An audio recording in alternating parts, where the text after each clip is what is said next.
What's going on, everybody? I'm Max Kellerman. Welcome to This Just In, a fast hour around the world of sports and how I see it. That is David Jacoby. That is Tim Bontemps. We start with this crazy NBA offseason.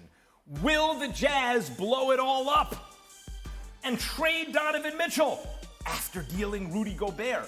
The Knicks and Heat are among the teams interested in the All-Star guard.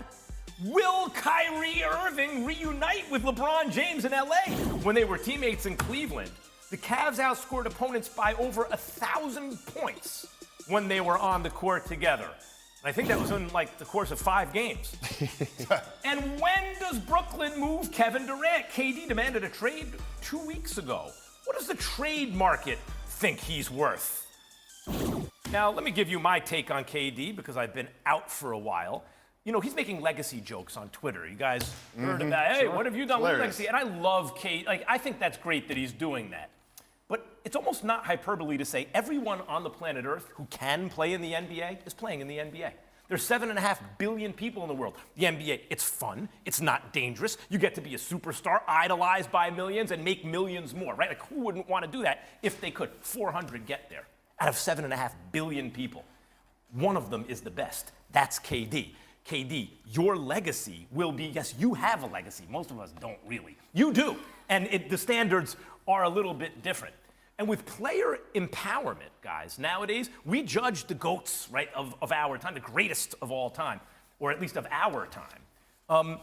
Not just as players, but how are they as GMs if they're not in the great situation? How are they as coaches, at least creating atmospheres and environments that are conducive to winning, right?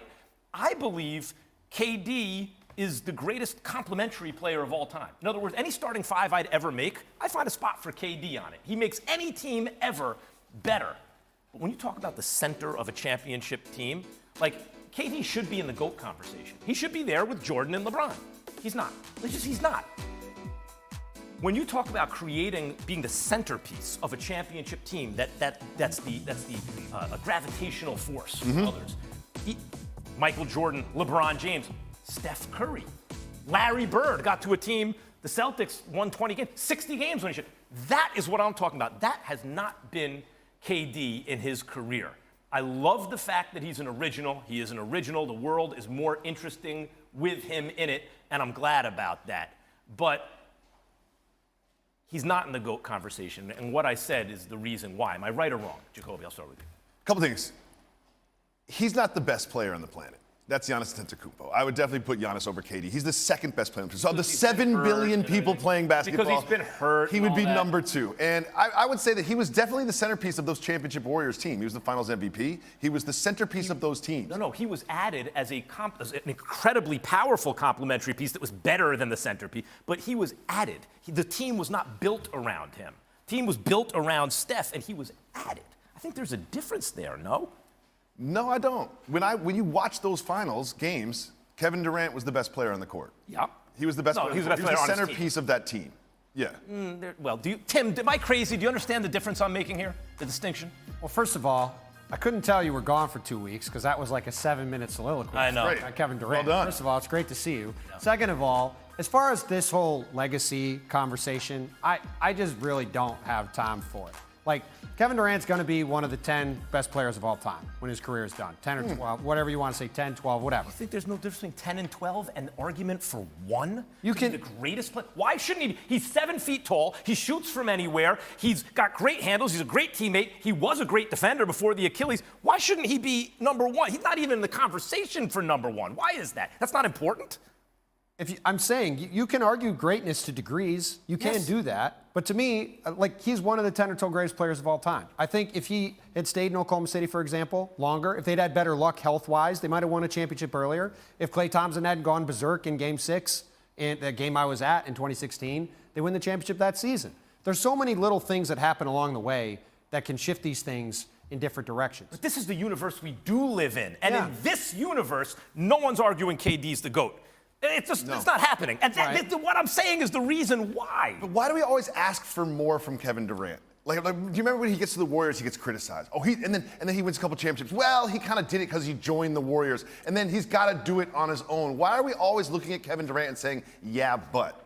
Why are we always doing that instead of looking at Kevin Durant and saying that is one of the best basketball players to ever shoot a basketball in the history of our LeBron James is the best species? player of Kevin Durant's generation, right? So Kevin Durant wasn't going to be the greatest player of all time because he's not as great as LeBron James. Right. Well, why not? But why are we always What's the asking for difference? more from him? Hold on. What's the difference? The difference is LeBron, wherever he went, they go to the finals. And that hasn't been the case with KD. He got knocked out in the first round, and Kyrie was his teammate, got KO'd in the first round this year. Why is that?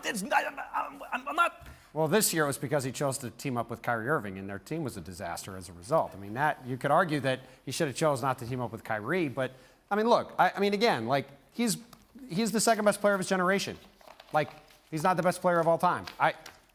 Okay, that's good enough for you, for him, I guess. I don't know. Good enough for me. It's good enough for me. I demand more. You keep asking for more from How Kevin dare Durant. you? How dare you not live up to my expectations? You started the conversation by saying there's 7 billion people in the world and 400 play in the NBA. Yeah. He's the second best one in the NBA. Yeah, but he's not 400. And out of 7 billion, what's the difference between 400 and 100? Out of 7 billion, it makes a difference. All right, look, Tim, great minds think alike. Yep. So you and Bobby Marks had this Except on Kevin massive Durant, I guess. 4-team trade proposal that would land KD in Phoenix. I should have said, great minds think alike. And you and Bobby Marks also have, this is KD in Phoenix, right? Why does this make sense to you, this trade? I mean, it makes sense because everybody gets a little bit of what they want. The Nets get a chance to start over with a franchise player in Donovan Mitchell. Mikal Bridges is the best 3-and-D wing player in the league. And they get Miles Turner, a very good center. Suns get Kevin Durant. Pacers get DeAndre Ayton, pair him with Ben Mathurin, their first-round pick this year, and Tyrese Halliburton. And the Jazz get $1 billion draft picks to get a chance to start over and move on from the Donovan Mitchell era and go after Victor Wembanyama in the draft. That's why it makes sense for everybody involved. However, I think your Knicks are going to get Donovan Mitchell, so I don't think this is going to happen. That trade does not make sense to me.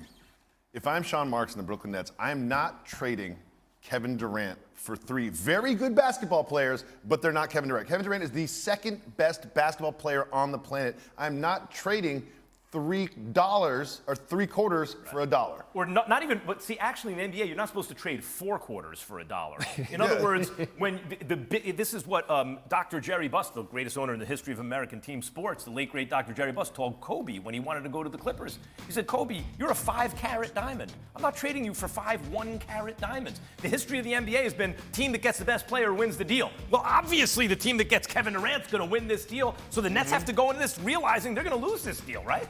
Don't make it. That's not. It's one way to go. Don't make it. I mean, look, I think this is a way for the Nets to get out of this situation about as well as they possibly could. To your point, if you're trading Kevin Durant, you're not getting equal value back for Kevin Durant. It's not possible. So don't do it. Well, that's one way to go. You also are looking at a situation where things could get pretty awfully ugly if you go that route, in theory.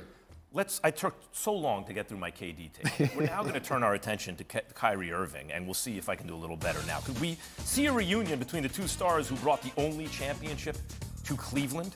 The Lakers are reportedly the only realistic landing spot for Kyrie if the Nets intend to trade him. Look, I've been arguing Kyrie might be the most skillful player who ever lived for a couple years now. Handles, greatest ever. Shot, it's all-time great shot from anywhere. Layup package, the best ever. You name it. Why has he only ever won with LeBron James? Like, he's bounced around the league now. Cleveland, Boston, Brooklyn, new destination. Only ever won with LeBron James. Sometimes you could argue the teams functioned better, like in Boston, when he won there. I would say it's not really arguable.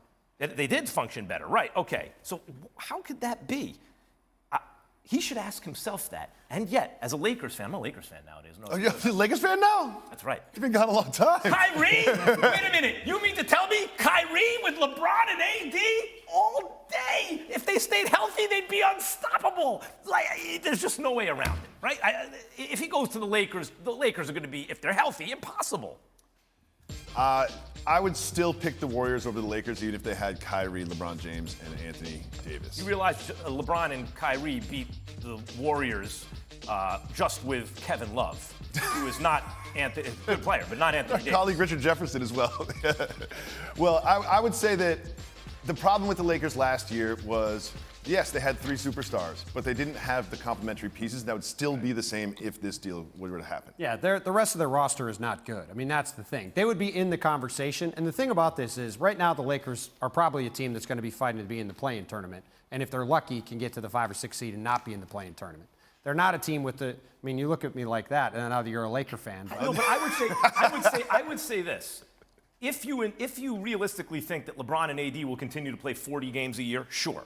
But I'm going to go ahead and say they're due to play at least 60 games each next year. And given that reality, they didn't make any deadline deals because they weren't going anywhere last year. But this upcoming year, if they do play each about 60 games, remember, they were way, way better than Jokic and Jamal Murray when they met in the playoffs. Like, way better, not close, not the same league. LeBron and AD, way better than Jokic and Murray, who are an elite duo, right? If they have those two guys healthy, then you pick up a few 3-and-D guys. Yeah, but that's the problem. They can't pick up a few of anything because they have nothing to pick it up with. Yeah, they have Westbrook's expiring contract. It's not. Well, if you're going to get Kyrie there, then Westbrook's no longer. No, but he's saying like without Kyrie, that's their only path. I imagine an expiring $47 million contract will fetch you 2 medium good players who have contracts going forward that team no longer wants. Maybe, but it's also a huge contract that you have to match salary with. It gets much more complicated, and they have to fill their roster out with basically all minimum players. Like, it's just hard to have a team that's a championship caliber team with just those two guys and minimum players around. We saw that last year. The health was obviously the problem, but I think that was also the problem. If they play 75 or 80 games each, maybe you can make that argument. Tim, I'm playing pretend GM on TV here. Hey. You look great, though. I'm playing. You're a Laker fan now? Two buttons unbuttoned. I love this, Max. I love this, Max. They're coming in firing takes. It's great. I love this, Max. This just inevitable. 18 years ago today, the Lakers ended the Shaq and Kobe era, trading Shaquille O'Neal to Pat Riley and the Miami Heat, also known as the Lakers Southeast. Shaq won his 4th and final title with Miami in 06. Guys, what was your reaction? Tim, I'll start with you this time. What was your reaction when the Lakers, when the Heat shipped up? I mean, at that time when it was just crazy to see that team fall apart. I mean, I just go back to watching the finals, right? They played Detroit, that series. Everyone's like, oh, the Lakers are going to win again, and they just got demolished by Detroit. You knew it was going to end. For me, that was the Dwayne Wade coming out party. This wasn't about Shaquille O'Neal. This was about Dwayne Wade just announcing that he's a superstar that's going to be dealt with for another decade. It was about Shaq. Like, if you give me a rough, a Kobe equivalent type guy, I'll still get it